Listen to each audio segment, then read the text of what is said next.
Welcome to the SHT podcast. This podcast is created by superhumans, for superhumans, and anyone else who wants to look, feel, and perform like a freaking badass. Your holistic health journey starts here. Rediscover how we... Yeah! Paul, sit your ass down. Hey y'all, we're excited to bring this conversation to you, and I think I make it pretty clear throughout the podcast.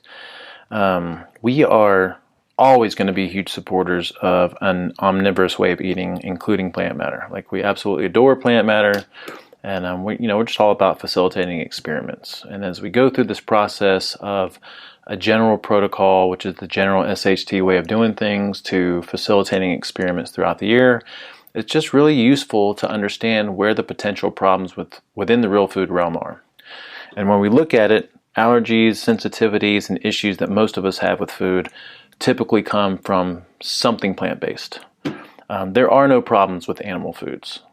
I mean, there just aren't, because we're animals. If you got a problem with animal foods, you got a problem with yourself. And that's not to say that there's not a quality argument, but you can say that for both plants and animals. And again, we're not saying that we're against plants in any way. We're just saying that this is where the potential problems lie, and this is where we need to do a lot of the testing and figuring out. So I feel like this is a really good discussion between me and Ashley, and we hope you enjoy it. As always, we have resources and links to other things in the blog post associated with this podcast. All right? Thank y'all so much. Testing. All right. We've done our pregame prayers, and we are live. We are here. Yeah, we have a little pregame prayer that we're always doing. So Always. Yeah. So I'm back with the Smashly. So excited. What? Yeah. Smashly. Got some good feedback on you being on, which I'm kind of surprised about. I was expecting some negative feedback, actually. What? No, you weren't. With the attitude. What attitude? Me? Yes. Attitude? Never. The calm and assertive, passive-aggressive attitude. I will say, it is very strange that you call me Smashly so much, because I have never thought that Where did that come from? was a real nickname. Like that I would actually be don't through call you my that life. much, but I have here recently a few times. You're the only one that calls me that. Where did it come from? So growing up, my cousin, his nickname was Hooter, and my nickname was Smashly. I don't know. They just always called me Smashly. All right. He was like my big brother and picked on me all the time, and I don't know. I think it's kind So of it fitting stuck. now with your personality. I watch you coach, and not even trying to be funny with this, like, very serious. Like, you do such a good job. You're so assertive in a great way, and your personality has, like, really come out, and you're smashing it. Oops. I didn't finish that word, but you are smashing it. Literally. Yeah. Thanks. You're doing I mean, such a good job. it's a good thing I picked that as my Instagram handle then, right? Yep. It's appropriate. Yeah. Fitting. You can trademark it one day. I should. Because I am the Smashly. That's the right. original. And we're going places. Oh, The gee. SHT. They smash you with the SHT. So Oh, we're going to have to trademark it at some point. We should. All right, so what are we doing today? Because we had a lot of topics that we wanted to talk about, right? We had a lot of topics that we wanted to talk about. So many topics. So what are we talking about today? We are talking about the potential problems with plants. Okay. Yeah. And plant I think that's a matter. good thing to talk about, because we recently had our second meeting with we're calling it Strategic Carnivore Experiment, but I think a more appropriate name is probably an animal-based omnivore, because we've been doing plants the whole time, and I think it makes people think something different from what we're actually doing. We're not just like eating, well, actually we are eating a bunch of meat, but We we have a strategy around it, so. Hence the strategic carnivore That's experiment. Right. That's right, that's true. But Yeah. for lack of a better name, that's why you picked strategic carnivore. That's right. Say animal-based omnivore 10 times fast. I know, Can you do animal-based, that? I can't even do it once. No, you can't even do it once. Animal-based omnivore. I was thinking we could abbreviate ABO. Yeah. That'd be cool. ABO with SHT. Yeah. Bam. Yeah. But, coming out of that, we wanted to summarize what we consider our take on the potential problems with plants. Yep. And I want to preface this with, we will always, in the SHT, recommend a balanced way of eating.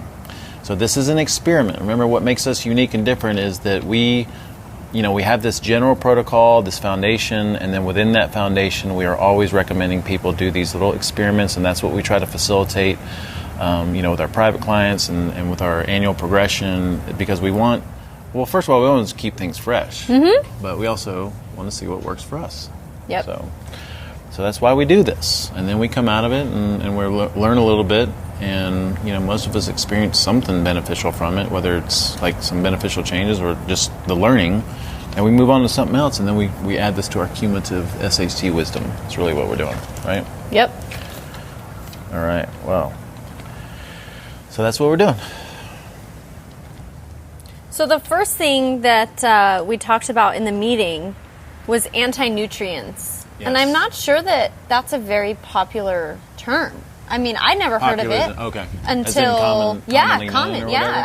I never heard of it until we started talking about this, and we dove into more of the potential problems with plants and plant matter. And so what are anti-nutrients? Okay, well, I gave this analogy. Remember I talked about, we just got done with this camping trip up in Coyote Primitive over by Bishop, California, up in the Sierra Nevada mountains. And we're driving through, seeing this beautiful scenery, and I remember looking out at the foliage. The shrubbery. Looking at all, this beautiful setting and all these bushes out there, and like all these, it was mainly a lot of bushes and some trees. It was really, really beautiful. But I thought to myself, because I'm always trying to just like imagine ancestral populations, because I've done a lot of reading, and of course I listen to a lot of people that talk a lot about this stuff, and I've read historical novels and stuff, and it's like I'm looking at this stuff and I'm like, I don't see myself salivating over wanting to eat these bushes. Like, I'm not looking at that and thinking, wow, that's something that I can make some dinner out of, or if I was out here trying to survive on my own, that would not be my first thought, is how am I going to eat this stuff? My first thought would be like, I don't know, what would your first thought be? Like, if you were like really hungry, what are you looking for? Definitely not going to be like, oh man, that tree branch right there, I just can't wait to bite into it. Yeah, no, that's not what I'm thinking at all. Like, if you're like really survival mode, it's like, where can I fish? How can I get some animals? Yes, absolutely. You want fat. You automatically crave the things that are going to give you nutrients and energy. Yeah, I'm going to get hungry. That's right. Yeah. Uh-oh. You mean right now? Yeah, right now. So, and again, we're not knocking plants, but I'm just saying, like, I just had this like a mini realization that, like, if I was out here really trying to rough it, like, the most nutrient calorically dense foods are going to be animal-based foods. So and if I were to go and just start eating plants without understanding which ones were safe and which ones weren't, and how to properly prepare them, I would get sick as a dog. Right, you could run into a lot of problems. A lot of problems, yeah. So anti-nutrients are basically plants' protection mechanisms that they build into themselves, and a lot of it is built into their seeds to discourage being consumed by pests. So they have toxins that they have throughout their entire plant system that discourages like being eaten by insects and things, and also it discourages mammals from eating them to some degree because it causes some digestive issues unless the mammal has adapted itself to eating it properly. That's basically what it is. It's protection that it builds into itself, and different plants have varying levels and degrees of anti-nutrients in different parts of the plant.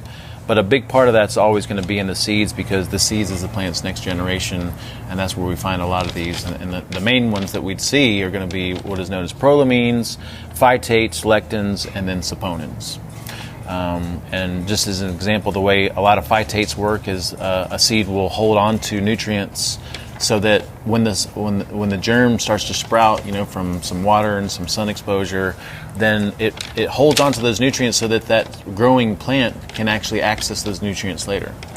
And then once it starts to grow, it releases its defenses a little bit, and then you can access those nutrients. But if we're eating some of these plants that have phytates, then a lot of the minerals and nutrients that we think that we're getting, we might not be getting, because they're bound up in these fibrous walls and they're bound up with phytates. Okay. And then there's other things that just they just pretty much wreak digestive havoc inside mammals, like saponins. The reason they're called saponins is because they're soap-like substances. Oh.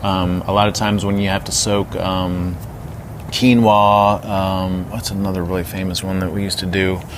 I can't remember, but a lot of the grains that you soak, native populations would sometimes actually use that soak water to wash their clothes. Right? Oh. So like the first soak of quinoa, you want to rinse that and then obviously throw it out, and then you add a little bit more water to cook it. But saponins are just another example of an anti-nutrient that's discouraging mammals from consuming these plants. And of course, some mammals have adapted to, some digestive processes that mitigate it to a degree. But that's what we're looking at. That's interesting because you wouldn't think that, the plant by the plant protecting its offspring, its seeds, that those things would be harmful. However, you're also told that, hey, these plants have all these vitamins, minerals, all these great things in them. But that doesn't mean that you're able to absorb them either. Yeah, that's right. And we've always said, looking here at the mortar and brick that holds up this awning here, it's got some nutrients in it. But that doesn't mean I'm going to eat it. This is true. Because it has. It's got other things in it that I don't want, and I might not be able. Those nutrients might not be very bioavailable. Now, what else does a seed have that's what? Well, I was just going to say, just because you can eat it doesn't mean you should. That's right. Now, what else does a seed have that's protective? A shell. That's right. Hard shell. So anti-nutrients are just another shell. It's another protection in a different way. So remember at the meeting we also talked about, on this spectrum of least problematic plants to most problematic plants, I've kind of shifted my thinking to understanding that all seeds are problematic. Now within that seed realm, we said that there's a whole another spectrum. Okay. So we have the least problematic seeds, which are the hard-shelled nuts, because those shells are where all the plant puts the protection, and then within that shell, there's a seed that doesn't have a whole lot of anti-nutrients because the protection is in the shell. Okay. And then we have, at the other end of the spectrum is the grains, because by definition, when we're eating a whole grain, we're eating the shell, and we're eating all the protection. We're eating everything about the seed. Right. And then in the middle, we had the legumes and lentils and beans that if we soaked them overnight, it helps to mitigate some of the anti-nutrients so we can make them more digestible. But there's a spectrum of seeds, but then all those seeds are still kind of grouped into what we would consider potentially more problematic than other plants. Right. So there's a spectrum of the seeds, but that spectrum is still inside the big spectrum of the potential problems with plant matter and least problematic to most problematic. Right. And we'd say seeds probably we just need to be really cautious. They're on the other end of potentially most problematic. Yeah. And this is for most people. This is for, we're not made to digest shells like that, right? Yeah. Well, and seeds in general. Yeah. What I've found over the years with a lot of my clients, and tell me, I don't know what your experience is and feedback from people that have worked with us, is even the hard-shelled nuts, a lot of people have digestive issues with them. Even flowers, like almond flowers and things, people have a lot of digestive issues with them. And when and it's hard for them to really understand or know that these things are affecting them until they pull them out for a little bit. That's what I was just going to say. A lot of people, especially you hear about all of, the gluten craze and all of that, all these things that you hear are not good for you, but until you experiment and pull them out for an extended period of time, you're not able to really pinpoint, especially if you're eating a multitude of potentially problematic foods. Yeah. It could be any one thing. It could be a little bit of all of them, Each person is individual, totally different. Yeah, and you could be habituated to a lot of the things that you have going on, because what I've noticed in this progression is I'm cleaner. I'm always clean. And I've been really strict with this progression, and my skin issue is completely cleared up. Yep. But it wasn't really as much of an issue before for some weird reason. It's almost like going in and out of having these potentially problematic foods has flared it up more and more. So it seems to be way more sensitive than it was before. Oh. It's like my indicator now. So even now when I have a little bit of salsa, almost within hours it flares up. Yeah. Wow, because of the tomatoes. Because of the tomatoes and peppers in it. Yeah. I do agree, because I feel like you're in a certain state. Thinking back to, when I was SHT, mostly SHT during the week, and then on the weekends I would, have my, people call them cheat days or whatever, and I wouldn't really ever notice because I was still consuming a ton of different foods, so I wasn't able to pinpoint, oh, hey, you know what? I do feel better with no gluten. Yeah. I do feel better with no peppers and no tomatoes and corn. Do you feel better with no peppers and tomatoes? I do. Okay. Yep, I do. Have you brought them back in and noticed anything? I have not brought them back in yet. I just stay away from them. Yeah. And that's going to be the interesting experiment, is bringing these things back in and seeing which things actually trigger something. Yeah, the reintroduction of certain problematic foods, for sure. All right, so talking about potential problematic plants, the potential problems with plants. So the spectrum is seeds, we would say we have to be the most cautious about. Now, do you remember what things we considered to be the least problematic in the plant world?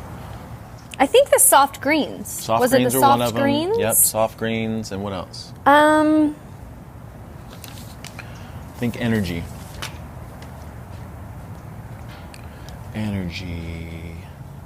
I'm not sure. Starches and sugars, okay? Oh, okay, yes. So intuitively, we'd think, okay, our ancestors, again, just looking for things to sustain themselves, nutrient density, caloric density, and they would gravitate towards things that were sweet because it tasted good, easy to access, right?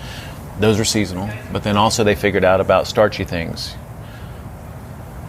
They also figured out starchy things, roots, tubers, bulbs, okay? And if they could cook those and prepare them in a certain way, then they can get a lot of energy out of that. So in our safe side, relatively safe, we would say soft greens because they're easy to digest. Okay.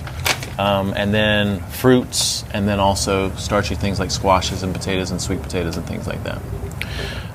We'd say, maybe in the middle there, depending on how strong your digestion is, hearty vegetables like broccoli, kale, cauliflower. Asparagus, things that have really, really fibrous walls. You can experiment with those, but I would recommend cooking most of those things or steaming them. Cooking them in butter is going to make them taste better, and butter gives you the nutrient benefits of butter, and helps you absorb fat-soluble nutrients. But we'd say that's that kind of gray area-ish. The hearty vegetables and super sugary fruits, you definitely don't want to do too much of them because of the fructose. But right, you get too high sugar. Yep. And so what else? So where do nightshades fall? Because I remember learning, and that's a new term for me, we want to define nightshades. Let's specify what those are. But nightshades are in that spectrum. Okay. So the classification. Nightshades are we would say, they're not necessarily in the seed spectrum. They would be in that most problematic area. Okay. And the reason that nightshades are problematic is because the majority of nightshades on the planet are poisonous. There's like over 200,000 or 2,000 different species, and nightshades is a family of plant. Okay. Wow. So there's over 2,000. The majority of them are not edible because they're poisonous. And what makes them poisonous are anti-nutrients, and there's specific anti-nutrients that are saponin-like substances. Now, there just so happens to be some that we found that can be edible by some people, but they have those remnants, and they still have those anti-nutrients. Some people just don't react to them the same way as others, but they have these remnants of their poisonous, the other poisonous species. And so we just have to be really cautious with nightshades. So we'd say in that problematic realm, the most potentially problematic plants are going to be seeds, and then also nightshades. And nightshades, remember, are what? So we've got peppers, including bell peppers, tomatillo, tomatoes. Yeah, tomatoes and tomatillos similar. Right. What's the other peppers? I always forget the other peppers. Well, bell peppers. Bell peppers. All the hot peppers, spicy peppers, peppers, like any pepper really. I really stay away from bell peppers. Those are problematic for me, but also potatoes. Regular potatoes are nightshades. And so although called potatoes, sweet potatoes are not nightshades. Correct. So potatoes would include any of the potato family, which is going to be like Idaho, russet, Yukon, new, baby. They're not ancestral tubers. The fingerling potato. I mean, all of the regular potatoes. Sweet potato is good, but regular potatoes are potentially problematic. Now, are we going to... eggplants, too. Oh, and eggplants. Yeah, I don't know the last time I had eggplant. I know, me neither. Are we going to link the scale that you made, the spectrum of the potentially problematic plants and where things are on that?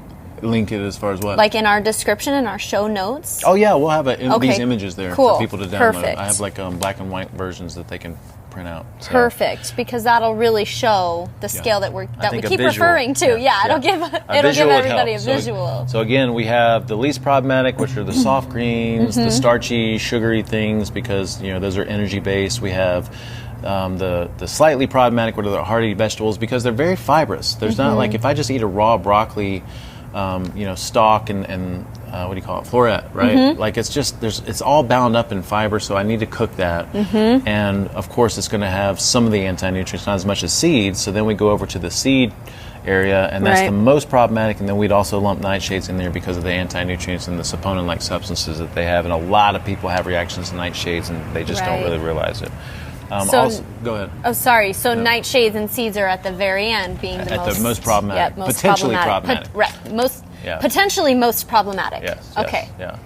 Starting to get a lot of tongue twisters in here. Yeah. So. Say it 20 times fast. Yeah. Now, other nightshades that are less known, you said tomatillos were a good one, and we'll have this in our little resource list. There's a couple other ones, like things that people wouldn't think of, like paprika, cayenne pepper, because it is a pepper. Spices. Some of the spices. And goji berries are actually a nightshade. Oh. Yeah. So we'll have a comprehensive list of all the nightshades that you might find at grocery stores and things like that. So. Goji berry, that's like I don't want to say like a buzzword, but it is. It's like one of those things that you hear often. And here's something interesting about that. Okay. This might go off on a tangent.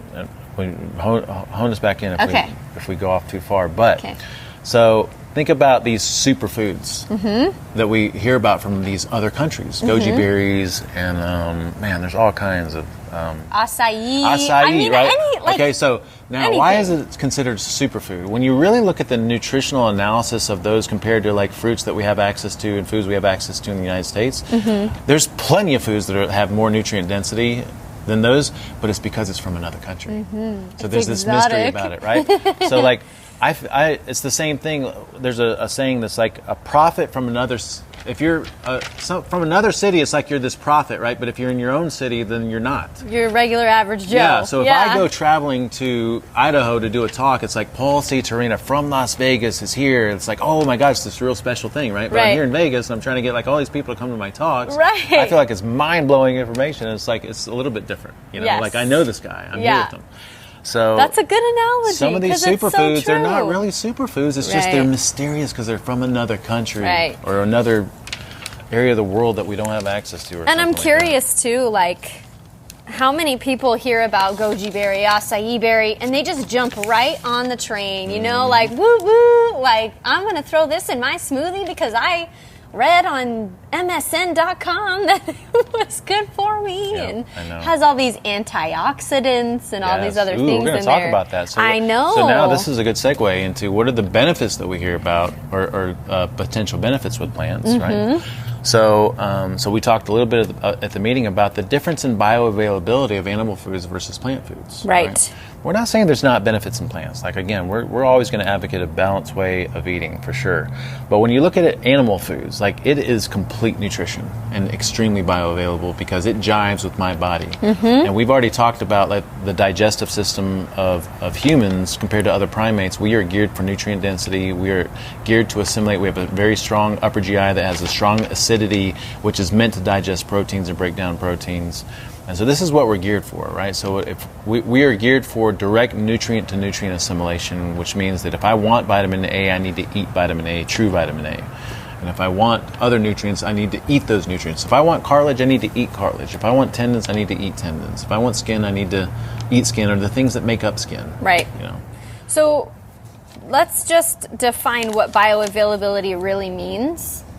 Yeah, that's a good question. Because I don't know that a lot of people understand what you say, what you mean when you say animal meat is the most bioavailable. Well, from a common sense perspective, it means like I jive with what I jive with. Like I jive with like similar things. And what are you? I am animal. Right. So when I eat animal, I give this animal everything this animal needs to make this animal. Right. And then within that realm, that's why we always say fatty cuts, bone in, skin on, because if I want healthy skin and I want healthy joints and I want healthy tendons and connect, like I need to be getting that in my diet somehow because I can't make that out of anything else. Right. Okay. A plant is not going to allow you to create the things needed for your skin and for everything to.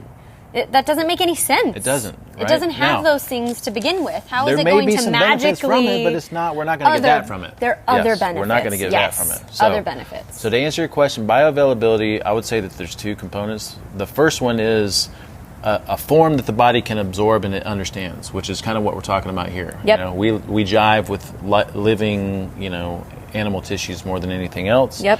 But then also bioavailability can mean what it's packaged with. So That's right. I can get calcium in some plant foods, but a lot of that calcium can be bound up in fibrous walls and phytates and anti-nutrients. When I get calcium from eating animal foods, that calcium is packaged in the matrix of things that my body uses it in my own body. Right, already. Yeah, so It's like the same. yeah, so it's like it's not that I'm just getting calcium. I'm getting calcium packaged with all the things that I'm going to put calcium in my body anyways.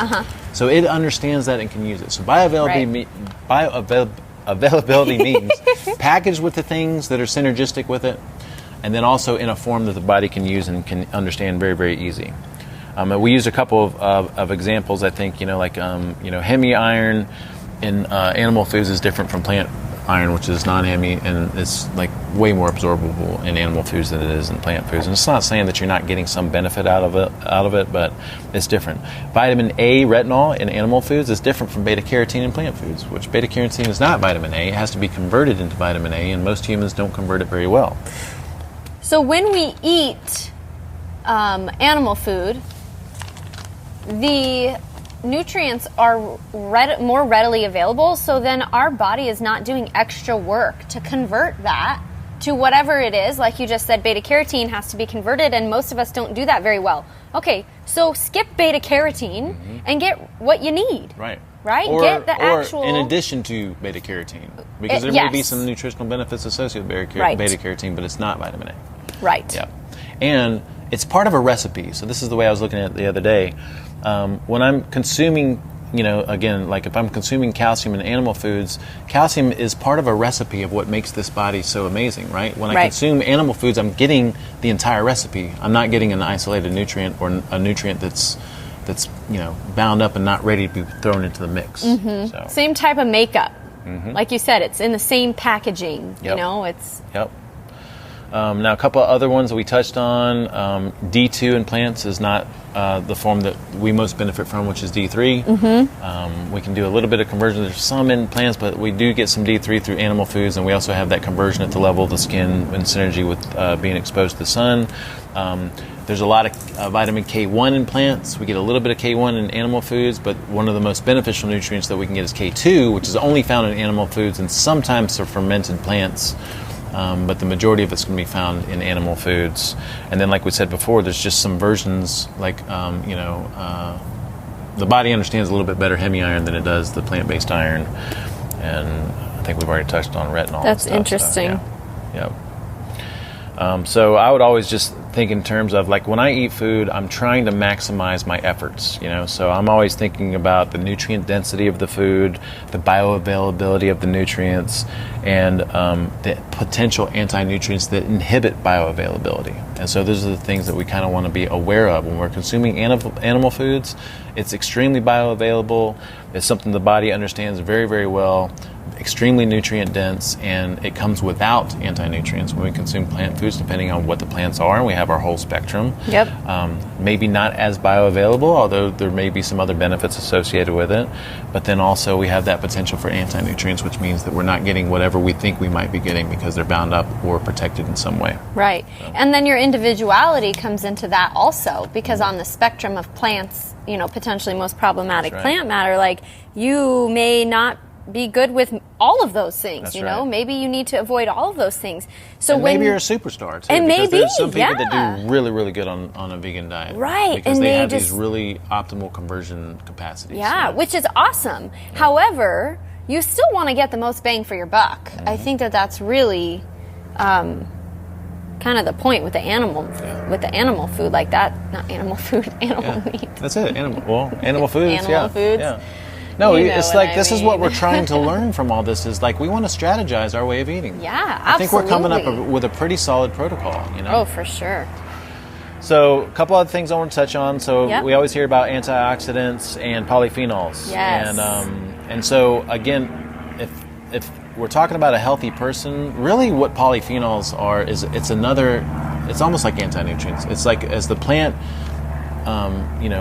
weather's like harshness, it builds these protective measures, and these protective measures, if we consume them, and this is what polyphenols are, we have a small hormetic stressful response from the body that can be beneficial, just like exercise is beneficial to us. Right. So exercise is actually damaging to us, but our adaptive response to exercise is healthful. The recovery. Mm-hmm. So like when we consume polyphenols and things that contribute to antioxidant activity, it's not that those things are healthful in and of themselves, but they create a mild stress on our cells, and then that adaptation is what might be beneficial. Okay. Now, people in this animal-based, kind of carnivore-based realm are arguing that maybe we don't need to add more stress to the body because we already know which things give us the most bang for buck, which would be things like fasting is a hormetic stress, right? Yep. Because fasting indefinitely would kill you. And then exercise is an extremely hormetic stressor because of the adaptation benefit that we get from it. Right. But maybe we don't need, and sun exposure is another really good one, but maybe we don't need all these other additional stressors, and it depends on the health of the individual. If I'm extremely healthy, having some polyphenol-rich foods, we all love to drink coffee, right? That can be extremely healthful. But if I'm extremely damaged and sensitive and have a lot of different symptoms, then maybe something with a lot of polyphenols and antioxidant activity might not be the best thing for me. Right, it might be more harmful. I mean, that really does go back to also like your bio-individuality. I think that... which is why we have to experiment. Right. I think that makes sense. Like, why would you want to purposefully eat something that's going to stress your digestive system out more if those benefits don't outweigh that stress that you're putting on your body? Well, at least not doing it in massive amounts. So it's like in America, we have this attitude of the more the better, right? Yes. So it's like now we have these foods that are considered polyphenol-rich, antioxidant-rich foods, and so people are like getting as much as they can. Now, if I'm eating the way that we're eating, if we're eating like an omnivore-based way of eating, balanced way of eating, we have animal meats and fats, and we have a little bit of greens and a little bit of veggies, then that could be a beneficial way of doing things, right? But like people that are going out juicing massive amounts of greens and just like getting everything they can get their hands on as far as like these polyphenol-rich foods, they're probably overdoing it. They're probably overdoing it. Yeah. All right. So what was another benefit that we theoretically get from plants? A big one, and this is like a taboo right now. I feel like all about fiber. Yeah. Everybody's still, I didn't tell you this before, like there was a period in my life where I was eating Fiber One cereal, my snacks were Fiber One granola bars. Dude, I took psyllium husk every day. Did you? Oh, yeah, I was like told like this is what you need like for a healthy digestive system and that. Yeah. So fiber. Fiber's a huge Fiber's one. actually getting pretty debunked in the holistic health realm. Even people like Chris Krester, he came up with a really, really good article the other day. They still say there are some potential benefits, prebiotic benefits, like some of the bacteria in our colon, large intestine, can do, some feeding and offset some specific nutrients and some other things. But what we're finding is the microbiome is extremely complex and adaptable. So if I eat a plant-based diet for a long time, my body adapts to that and creates a microbiome to support that. If I eat nothing but animal foods for a significant period of time, then my microbiome adapts to that as well. But there is absolutely no requirement for fiber. Right? Interesting. Yeah, it's actually really fascinating. Now, it's not that there's not benefits, but I think fiber may be more beneficial to people that are adapted to eating plants and fiber than it would be to someone who's not. But the point I'm making here is that your body will adapt to whatever it is that you're doing. So then the question is, what is most optimal from a nutrient standpoint, from a bioavailability standpoint, from an anti-nutrient standpoint?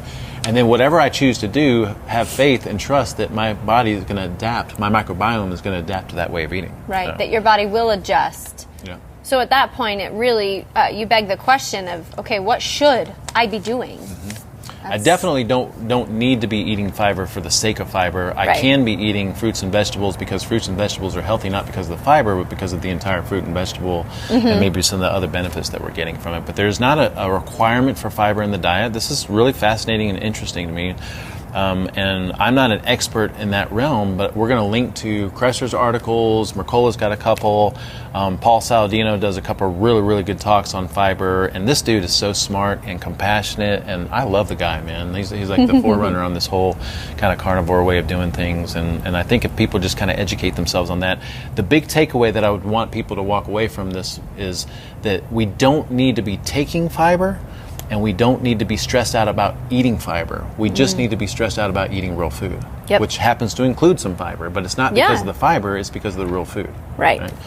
And if you have digestive issues, I think fiber is probably the worst thing that you can take. You really just want to eat real food. I feel like it's one of those things where, especially, because we hear, okay, antioxidants and fiber and all this stuff, and you kind of get neurotic about it and you don't even know. So when we get people who are trying to implement real food, and they have to let go of that a little bit. And it seems so bizarre, and it's against everything that they've been doing, because it's against the conventional wisdom, and and people, it's just weird. I know within the realm of real food, a lot of people get kind of pigeonholed into these mini concepts that it's like, it's almost like every concept or benefit that we've heard gets flipped around and upside down, and it's like, but what stays consistent is the message of real food. Yep. That's it. The message. So don't get too neurotic about the subcomponents of it. Just focus on real food, and I would say focus on real food our way. Yeah. The way that we recommend eating, which is our definition of food. Our way of structuring your daily eating, nurturing space in between meals, and all the stuff that we teach. Because, we've seen so many great results with all the people that we work with. I don't know anybody that does not work for. Yeah, I would agree.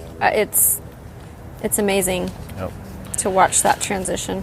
Well, so I think that's a really good summary of the potential problems with plants, and what we hear is the benefits and some considerations. I again want to bring this back full circle and just say that we will always advocate an omnivorous, balanced way of eating. We are not in any way knocking plants. We're just saying we need to be cautious about it. And what I have been finding with people, clients that have had really stubborn symptoms, digestive issues, skin issues, autoimmune issues, if I have kind of phased them through experimenting with pulling out plants, reintroducing them, we've learned a lot from that. And what we've learned is that there's some plants that are problematic for some people, and there's some people that plants are problematic. All plants are problematic for them. Right. And then the majority of us, we do well on a balance. We just have to figure out which plant foods are the best for us, and that's why we recommend doing elimination diets and reintroduction. Right. Learning how to self-test and stuff like that. Well, it's interesting that you say that, because, autoimmune symptoms being decreased, and just an overall change in your how you feel and your vibrancy and vitality. It's just such a big deal, I think. But before you do any of that, you've got to commit to real food. That's the first step. Yeah. Before you experiment. That's right. Absolutely. Experimenting is necessary for sure. Yeah. The foundation is important because, if someone asks us what we're doing right now, like you and me, that's not what we recommend. It's a slippery slope. Yeah, that's not what we recommend everybody else, because, number one, we've been doing this for a really long time. Our real foodiness is honed completely, right? So within that real foodiness, we can afford to experiment with extremes. Right. But the first step is 100% fresh real food, like a commitment to 100% fresh real food all the time. And of course, we recommend abiding by our rules. And then within that, you can start to experiment the way that we're experimenting with. So I'm glad you bring that up, because when I work with someone brand new, I do not do they're not jumping into what we're talking about right now. Right. We just get them started on our definition of food, a balanced way of eating, and that includes vegetables and greens and everything that we talk about. So, but this is. Yeah, I'm glad you said that, because we want to make sure we circle this back around and say this is an experiment, this is a learning process, add it to cumulative wisdom and knowledge, and then what else? Yeah. That's it. Yeah. Just keep moving forward with it all. You got to keep self-experimenting. You always got to be going without something and tinkering with stuff. What's the phrase? If you think you can't go without it, you got to go without it. Oh, I hate it, but I love it. I know. I hate it, but I love it. Well, that's how I was when I said I had to get rid of fruit. I was like, I don't want to get rid of fruit. And I'm not saying there's anything wrong with fruit, but I wanted to go for a week or two without fruit. Yeah. And at first I was like, there's no way. It's impossible. It's impossible. That makes me sad. And then I was like, but I got to do it now that I've started thinking about it. So, and I've been really good, actually. This past week, I don't. Yeah, we're recording right now. It's all good. Love you, Alan. You're great. Super building manager walking by right there. Oh, yeah. But after 2 days of no fruit, like I'm like, oh, like anything else, as if you put your mind to it and you just start it, it's never as bad as you think it's going to be. It's always worse in your head. It's worse in your head, and then you get into it. It's like, hey, you know what? Now I can go without fruit for a while if I wanted to. It's not really not that big a deal. And now you know you can. And now I know I can. That's one of the big things too. I think, especially starting out, like just play the game. Yep. Hey, you know what? I'm going to eat all real food until noon. Cool. Mm-hmm. It's 12:05. Well, I made it half the day. That's right. I'm just going to keep going. That's cool. Right. All right. Before bed, because that's most of the time. Like that's when the weak time. Yeah. Weak. And you're like, oh, I don't need fruit today. Okay.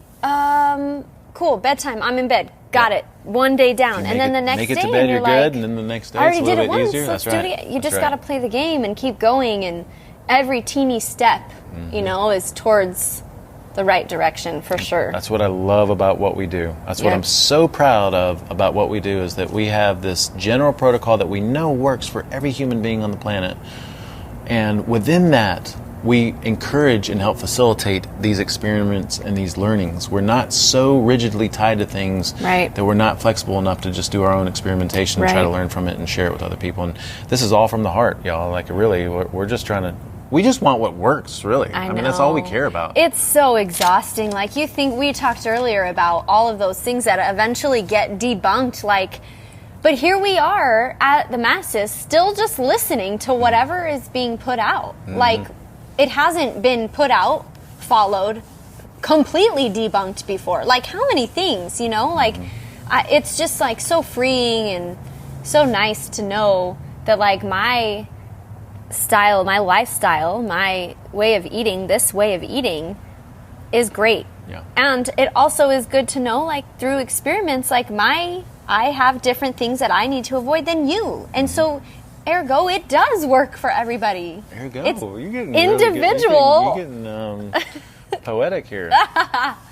No. Just getting a little excited, I guess. I tell you what, I feel better than I've ever felt in my life. I say that a lot, and I mean it every time I say it. And I'm really, right now, I'm at another level. My body composition, fitness, performance, like anything and everything. Like, it's just because you're leaning out. That's all. You're just so excited. But I feel, look, I'm doing really good in the gym. Like, I feel really good. That's what I'm saying. Yeah. You're just like crushing all the workouts. Oh, yeah. I'm so strength, cool. My skin issues cleared up. My digestion is more solid than... you know what? I've had loose stools my entire life, even since being on this real food realm. I've always had digestive issues. And for the first time ever, I have normal bowel movements. Hot damn. I know. It's crazy. And wait, how much fiber are you eating a day? I mean, right now, 0. 0 right now. Now, we are going to go back next week after this meeting this weekend. We're going to go back and talk about, like, how to reintroduce everything and how to test. And because we do want to go back to a balanced way of eating and just kind of have some rules around it. We do. That's what we're going to be doing. We do? Yes, we do. We do. Yes. Now, let's end with this, right? Okay. When we eat food, we need to be focused on nutrients and training the body how to make its own energy properly. Yep. That's it. To be self-sufficient. So within that realm, that kind of dictates a lot, right? Sure does. I need to be eating to maximize giving my body everything that it needs to contribute to all the structure and all the different functions, and I need to eat in a way that nurtures my body's ability to make its own energy, ideally from my own body fat stores. So saying that, animal foods definitely play a big part. Absolutely. And we're not saying that you have to be completely animal-based at all. We're saying balance is great, but you need to respect and give some importance to animal-based foods. I'm very proud that the SHT has always been a big supporter of animal foods and not chicken breast and freaking egg whites. We're talking like fatty cuts of meat and bone-in, skin on, and just all the stuff that most people have been told not to do most of their lives. Right. That's the stuff that's going to make you feel good. Right. And that's what I was going to say. What are we doing all of this for? What is our main goal? Be happy. Feel good. Come on, you always say it.